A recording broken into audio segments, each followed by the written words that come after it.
our main objective of raising this issue was to alert the Chief Minister that you have made somebody a very important Minister of PWD and Transport, two of the most important government departments. We wanted to alert him that this man could have lied on his affidavit and could be subject to criminal charges. It was the duty of the Chief Minister to sack him immediately and begin investigations and clear his name before he lets him do any other work in the ministries. Instead, the CM claims that he has not received the complaint from Aam Aadmi Party. I don't know if his secretariat works like the rest of the government, then I'm not surprised that no work gets done. But we emailed it to him at 10:40 AM day before yesterday.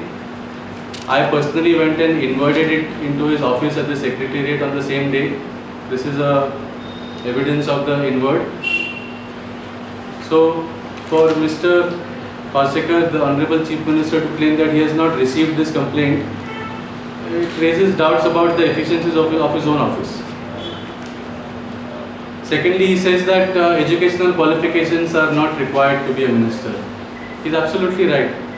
You require educational qualifications to get the job of a peon in the government, to get the job of a constable in the police force and any other job in the government except that of minister or even chief minister. Mr. Parsekar himself did not need to be having any qualifications to hold the post he has today.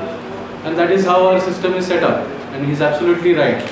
But that is not the question we have raised. We have raised a question on the PWD minister that you have said that you have certain qualifications and we are saying that you don't. So the Chief Minister should have responded to that instead of saying that educational qualifications are not required. And he is giving us advice such as you should approach the Election Commission and all that. We take his advice very favorably, and we have plans to do that anyway. We will be submitting a complaint to the Election Commission and as well as all other legal remedies available to us, because this is a potential criminal case for which there is punishment of up to 2 years.